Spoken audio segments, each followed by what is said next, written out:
nasta'in wa ala umuri dunya waddin. Wassalatu wassalamu ala asyrofil anbiya'i wal mursalin wa ala alihi wa sahbihi ajma'in, amma ba'du.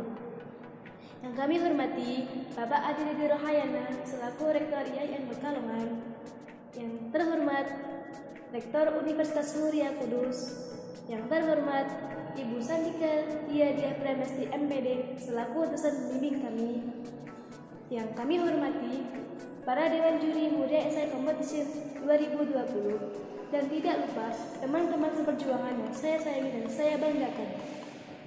Kami dari IAIN Pekalongan akan merepresentasikan hasil esai kami dalam event Grand Final Muria Esai Competition 2020 yang berjudul Implementasi Pendidikan Karakter dalam Dunia Kerja menuju STKS tahun 2030. Perkenalkan, nama saya Maulida Aulia. Saya sebagai moderator dan pemateri 1. Nama saya Sunda Amelia sebagai pemateri kedua. Saya Festial Nafaura selaku Ketua Tim IAIN Pekalongan dan pemateri ketiga.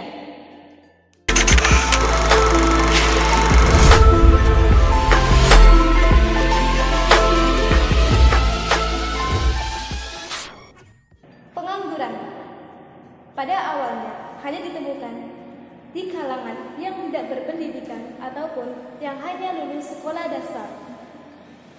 Namun, dengan seiringnya perkembangan zaman, pengangguran juga ditemukan di kalangan yang berpendidikan tinggi. Badan Pusat Statistik mencatat bahwa pengangguran didominasi oleh SMK, kemudian SMA, Diploma 1, 2, 3, SMP, dan SD. Instansi sekolah-sekolah dan perguruan tinggi berlomba-lomba dalam mencapai akreditasi dan komersial pendidikan mereka, namun lupa dengan pengembangan pendidikan karakter para siswa atau mahasiswanya. Alhasil, mereka seakan-akan dipaksa selesai padahal mereka belum siap untuk menghadapi dunia kerja. Oleh karena itu, pengembangan pendidikan karakter menjadi poin yang terpenting untuk mencapai STKS di tahun 2030. Pendidikan hingga sekarang ini masih dianggap sebagai media yang sangat ampuh dalam membangun kepribadian serta kecerdasan seseorang agar menjadi lebih baik. Pendidikan tidak hanya mengajarkan peserta didiknya agar menjadi lebih cerdas saja, tetapi pendidikan juga membangun kepribadiannya agar berkarakter mulia. Tidak hanya kecerdasan intelektualnya saja yang diajarkan, tetapi pendidikan karakter juga perlu ditanamkan dalam diri masing-masing orang. Dalam Undang-Undang Sistem Pendidikan Nasional, karakter penting yang semestinya dibangun, yakni agar seseorang dididik menjadi orang yang beriman, bertakwa kepada Tuhan Yang Maha Esa. Pendidikan di Indonesia diharapkan agar para alumni pendidikan agar menjadi unggul, yakni agar para generasi bangsa menjadi beriman, bertakwa, berakhlak mulia, serta memiliki keahlian di bidangnya dan berkarakter. Pendidikan karakter tidak menjamin seseorang mendapatkan pekerjaan. Jika seseorang hanya mengandalkan kecerdasan intelektualnya saja tanpa didampingi oleh pendidikan karakter, seperti data yang tertera dalam Kemendikbud yang menyatakan bahwa jumlah tenaga kerja lulusan perguruan tinggi mencapai 17,5%, sedangkan lulusan SMA atau SMK berjumlah 82% dan lulusan SD berjumlah 60%. Hal ini membuktikan bahwa pendidikan karakter sangat diperlukan dan harus ditanamkan sejak dini. Seseorang tidak bisa mengandalkan sampai ke jenjang perguruan tinggi saja tanpa didampingi oleh pendidikan karakter ini. Percuma saja jika seorang sarjana sekolah hingga ke strata tertinggi tetapi tanpa didampingi oleh pendidikan karakter, mereka akan susah untuk mendapatkan pekerjaan. Oleh karena itu, harus dipersiapkan pendidikan karakter sejak dini agar para generasi bangsa siap menghadapi revolusi industri 4.0 yang semakin ketat dalam persaingan memperebutkan pekerjaan.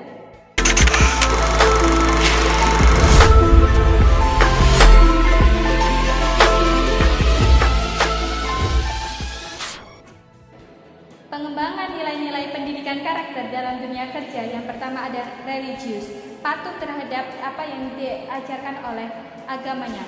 Mengapa religius ini sangat penting dalam dunia kerja?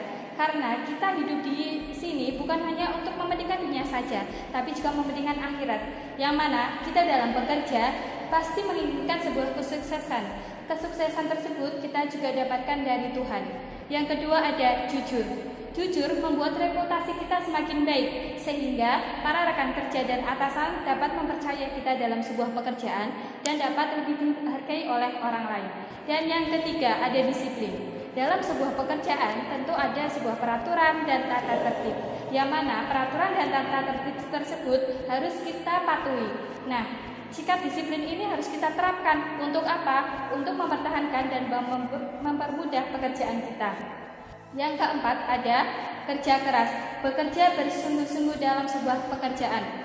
Kerja keras ini dapat menciptakan kreativitas dan inovasi yang baru, sehingga kita dapat mencapai target yang kita inginkan. Yang kelima ada kreatif. Kreatif di sini dapat memunculkan ide-ide baru, sehingga kita dapat bersaing dengan sehat dengan perusahaan lain dan tidak akan ketinggalan. Yang keenam ada mandiri. Dalam sebuah pekerjaan pastinya dibutuhkan kerjasama, namun kita juga harus bersikap mandiri. Yang mana sikap mandiri ini dapat membuat kita melakukan pekerjaan sendiri dan sehingga kita dapat menciptakan inovasi yang baru, membuka lapangan pekerjaan yang baru dan tidak selalu tergantung kepada orang lain. Yang ketujuh ada rasa ingin tahu. Dalam dunia kerja, jika kita selalu bersikap pasif, maka pekerjaan kita tidak akan selesai dengan baik dan kita tidak akan mencapai sebuah kesuksesan. Sehingga kita harus selalu aktif dalam pekerjaan tersebut, yang mana aktif itu dapat kita terapkan dengan kita mempunyai rasa ingin tahu. Yang kedelapan ada tanggung jawab, menjalankan segala kewajiban dan perintahnya, yang mana tanggung jawab ini dapat membuat kita berkomitmen dalam sebuah pekerjaan dan membuat kita mempermudah dalam pekerjaan tersebut. Yang kesembilan ada rajin dan giat, tidak bermalas-malasan dalam pekerjaan, sehingga kita dapat dipercayai untuk menuju ke tangga kesuksesan. Yang terakhir ada optimis, selalu berpandangan baik. Dengan kita selalu berpandangan baik kepada orang lain dan dengan apapun, maka hal positif juga akan kembali kepada kita sehingga akan mempermudah dalam sebuah pekerjaan.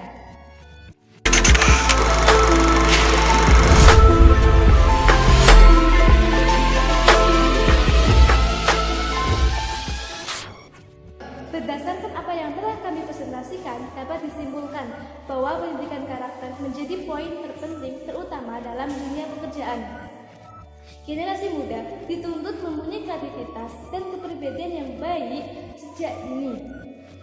Dengan demikian, implementasi pendidikan karakter dapat membentuk generasi muda yang berbudi pekerti luhur guna menuju SDGs di tahun 2030. Sekian dan terima kasih. Wassalamualaikum warahmatullahi wabarakatuh.